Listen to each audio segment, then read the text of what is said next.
बिहार के शिक्षकों के ट्रांसफर पोस्टिंग गाइडलाइन हुआ जारी, नियोजित शिक्षक गए काम से। खबर देखने वाले तमाम दर्शक बंधुओं को एसके चौधरी का प्यार भरा नमस्कार और आदाब।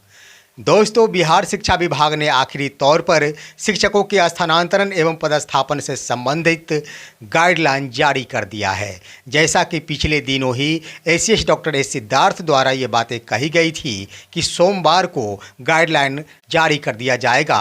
उन्होंने अपना वादा निभाते हुए स्थानांतरण एवं पदस्थापन से संबंधित आवेदन करने हेतु जो भी समस्याएं आएगी, किस आधार पर शिक्षकों को आवेदन करना है, इन तमाम बिंदुओं संबंधी गाइडलाइन जारी कर दिया है। साथ ही साथ जो गाइडलाइन जारी किया गया है उस गाइडलाइन के मुताबिक नियोजित शिक्षकों को कहीं से भी नहीं छोड़ा गया है और साथ ही साथ मुख्य रूप से नियोजित शिक्षकों की सेवा बिल्कुल ही नहीं मानी जाएगी। गाइडलाइन में इसे स्पष्ट कर दिया गया है।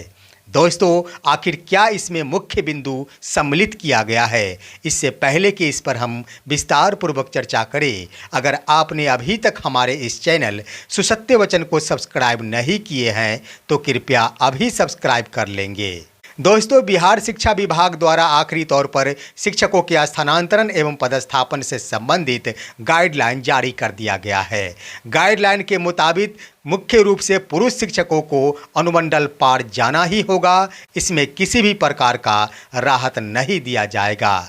शिक्षक जो पुरुष संवर्ग के आते हैं उनके लिए ये कठिन घड़ी आ गई है, उनके लिए सोचने का मौका आ गया है।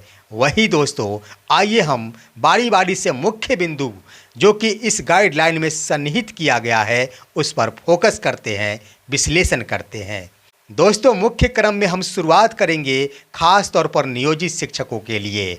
इस गाइडलाइन में इस बात का उल्लेख कर दिया गया है कि जो भी सक्षमता उत्तीर्ण शिक्षक हैं उन सभी सक्षमता पास शिक्षकों को अपना आवेदन करना ही होगा, यानी उन्हें राहत प्रदान नहीं की गई है। अगर शिक्षकों ने सक्षमता परीक्षा पास कर ली है तो उन्हें विशिष्ट शिक्षक बनकर अनुमंडल पार जाना ही होगा। शिक्षा विभाग ने अंतिम तौर पर अपनी यह रणनीति बना ली है। रह गई बात आवेदन करने की, तो शिक्षकों से संबंधित ई शिक्षा कोष टीचर आईडी के माध्यम से ही शिक्षक अपना लॉगिन आईडी को खोलकर उसी के माध्यम से आवेदन कर सकेंगे।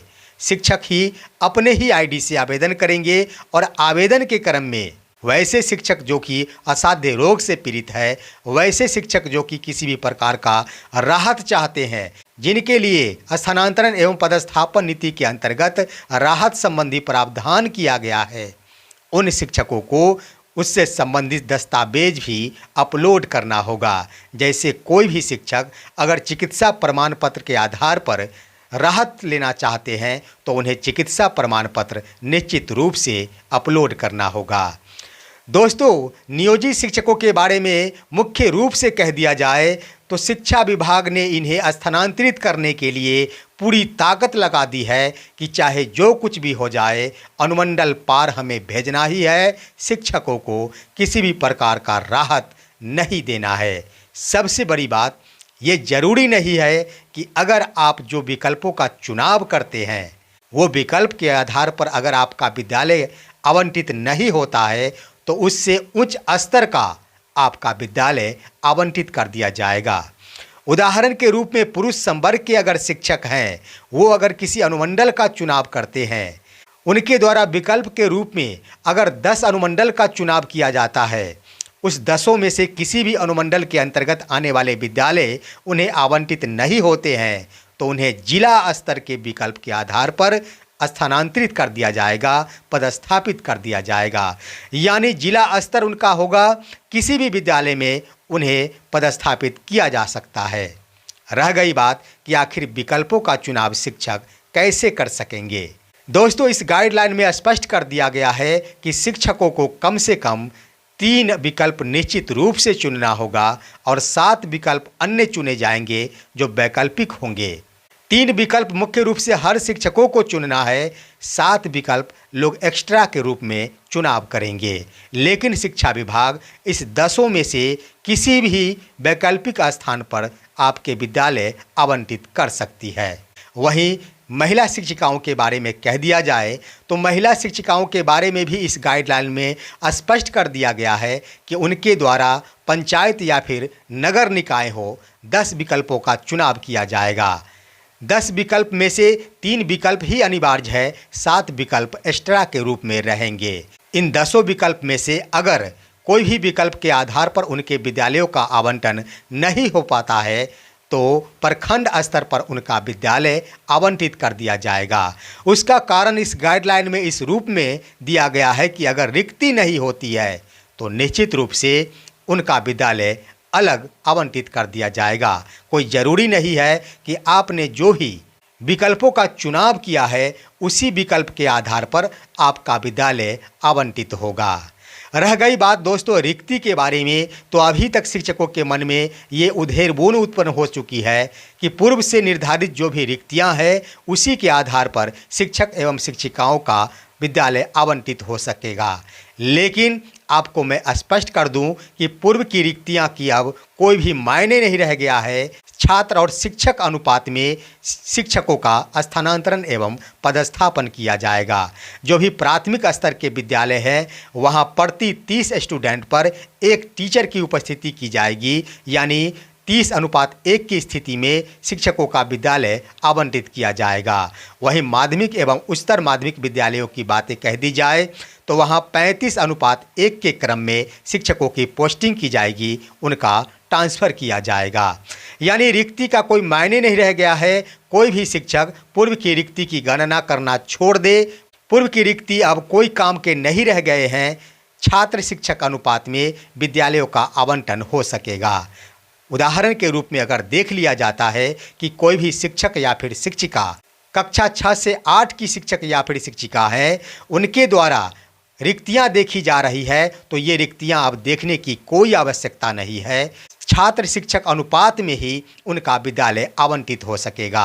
और रह गई बात मिडिल स्कूल की, तो प्रत्येक विद्यालय में विषयवार शिक्षक का देना शिक्षा विभाग का दायित्व बन गया है। तो एक पंचायत में अगर शिक्षक या फिर शिक्षिका द्वारा विकल्प का चुनाव किया जाता है, उस पंचायत के अंतर्गत कोई भी अगर 2 से 3 भी मध्य विद्यालय है तो संबंधित विषय हिंदी हो या फिर गणित हो या विज्ञान हो या फिर अंग्रेजी हो, सभी के सभी विद्यालयों में से कोई भी एक विद्यालय आवंटित किया जा सकता है। तो शिक्षक या फिर शिक्षिका द्वारा ज़्यादा परेशान होने की आवश्यकता नहीं है। आप सीधे ही पंचायतों का चुनाव कर सकते हैं या फिर नगर निकाय का चुनाव कर सकते हैं। यहाँ रिक्तियाँ देखने की कोई मायने नहीं रह गया है। अब दोस्तों बीपीएससी से बहाल शिक्षक हो या फिर नियमित कोटि के शिक्षक हो, उन सभी के लिए यह प्रावधान किया गया है कि आप अगर आवेदन करते हैं तो अपने अपने टीचर आईडी के माध्यम से लॉगिन करेंगे, लेकिन ट्रांसफ़र फॉर्म के अंतर्गत विकल्पों का चुनाव के अंतर्गत आपको येस या फिर नो लिखना होगा। अगर आप विकल्प में येस लिखते हैं तो आपको विकल्पों का चुनाव करना होगा। अगर आप विकल्प के रूप में नो चुनते हैं तो उसमें आपको कोई भी विकल्प सामने उभर कर नहीं आएगा और सीधे ही आपको स्थानांतरण से वंचित कर दिया जाएगा, यानी आप अपने ही मूल विद्यालय में बने रहेंगे। वहीं दोस्तों इस गाइडलाइन में एक बड़ी बात ये भी कही गई है कि कोई शिक्षक अगर आवेदन करते हैं और उनके द्वारा अगर विकल्पों का चुनाव नहीं किया जाता है तो उन्हें संबंधित विद्यालय को उनका गृह जिला मानकर उनका ट्रांसफ़र या फिर स्थानांतरण कर दिया जाएगा। यानी हर हाल में विकल्पों का चुनाव करना है। विकल्पों का चुनाव नहीं करते हैं फिर भी आवेदन करने के क्रम में आपका स्थानांतरण या फिर पदस्थापन निश्चित रूप से कर दिया जाएगा। दोस्तों इस गाइडलाइन में इस बात का भी उल्लेख कर दिया गया है कि सक्षमता उत्तीर्ण तमाम शिक्षकों को आवेदन करना अति अनिवार्य है। लेकिन मैं ये कहना चाहता हूँ, जो शिक्षक बंधु अगर विशिष्ट शिक्षक नहीं बनना चाहते हैं, नियोजित शिक्षक ही बने रहना चाहते हैं, तो वो आवेदन नहीं करे, वो अपने मूल पद पर ही बने रह सकते हैं। भले ही शिक्षा विभाग द्वारा यह दिशा निर्देश जारी कर दिया गया है कि सभी के सभी को आवेदन करना अनिवार्य है। लेकिन ये हमारी इच्छा है, हम विशिष्ट शिक्षक नहीं बनेंगे, हम नियोजित शिक्षक ही बने रहेंगे। तो इस आधार पर आप बच सकते हैं। हो सकता है आपको स्पष्टीकरण किया जाए, उस वक्त आपकी ओर से स्पष्टीकरण के रूप में यही जवाब दिया जाएगा कि वर्तमान परिस्थिति को देखते हुए मैं अपने पूर्व के पद यानी नियोजित शिक्षक पद पर ही बने रहना चाहता हूं, इसलिए मैंने आवेदन नहीं किया है। ये आधार है, ये शिक्षकों को राहत दिया जा सकता है और शिक्षक सुदूर वाले इलाकों में इन बिंदुओं के आधार पर बच सकते हैं। लेकिन स्थानांतरण एवं पदस्थापन नीति ने खास तौर पर पुरुष शिक्षकों के लिए काफ़ी मुश्किलें पैदा कर दी है, शिक्षकों की नींद उड़ा दी है, शिक्षकों को परेशानियों में डाल दी है। दोस्तों, स्थानांतरण एवं पदस्थापन की यह प्रक्रिया जैसा कि एसीएस द्वारा कहा गया था कि 7 नवंबर 2024 को निश्चित रूप से यह सॉफ्टवेयर जारी कर दिया जाएगा। यह आशा दिख रही है कि निश्चित रूप से 7 नवंबर से यह सॉफ्टवेयर की प्रक्रिया चालू हो जाएगी। शिक्षकों द्वारा आवेदन की प्रक्रिया भी शुरू कर दी जाएगी। इस गाइडलाइन में इस बात का भी उल्लेख किया गया है कि 31 दिसंबर 2024 तक तमाम कोटियों के शिक्षकों का स्थानांतरण एवं पदस्थापन की प्रक्रिया संपन्न करा ली जाएगी। अब दोस्तों, एक बड़ी बातों का उल्लेख किया गया है इस गाइडलाइन के अंतर्गत कि तमाम सक्षमता उत्तीर्ण शिक्षक जिनके द्वारा आवेदन किया जाता है, उन सभी को योगदान की तिथि से ही विशिष्ट शिक्षक का वेतनमान दिया जाएगा। लेकिन उससे पहले मैं आपको बता दूं कि गाइडलाइन के मुताबिक तमाम कोटियों के शिक्षकों को एक साथ ही 1 जनवरी से लेकर 7 जनवरी के बीच में ही विद्यालय योगदान करना होगा। यह निर्धारित कर दिया गया है 31 दिसंबर तक वो तमाम शिक्षक अपने ही विद्यालय में कार्यरत रहेंगे। 1 जनवरी से लेकर 7 जनवरी के बीच में ही तमाम कोटि के शिक्षक जिनका स्थानांतरण या फिर पदस्थापन होता है, वो नए विद्यालय में जाकर योगदान करेंगे।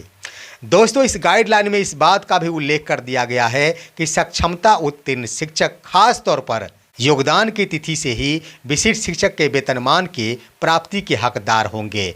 इन बिंदु से तो बिल्कुल स्पष्ट हो गया है कि नियोजित शिक्षकों की बिल्कुल ही नई सेवा होगी और जिस तिथि से वो योगदान करेंगे उस तिथि से ही उनको विशिष्ट शिक्षक पद का वेतनमान दिया जाएगा।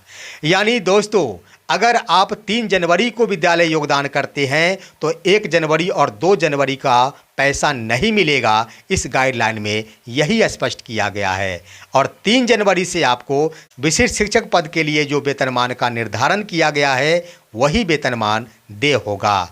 यानी आपको सेवा निरंतरता का लाभ नहीं दिया जा रहा है, आपकी नियुक्ति बिल्कुल ही नई नियुक्ति की गई है और आपको सुदूर वाले इलाके यानी अनुमंडल पार के विद्यालय में जाना ही होगा। ऐसा प्रावधान जारी किया गया, गाइडलाइन में कर दिया गया है। तो दोस्तों, ये थे अहम बिंदु, और भी कई बिंदु है जिस पर विस्तार से मैं चर्चा करूंगा और साथ ही साथ आवेदन आखिर कैसे करना है उस पर भी चर्चा करूंगा। फिलहाल आज का वीडियो बस इतना ही। आप सभी हमारे इस वीडियो को लाइक कर तमाम दोस्तों के पास शेयर कीजिए और अब दीजिए अपने ही दोस्त SK चौधरी को इजाज़त। जय हिंद, जय भारत।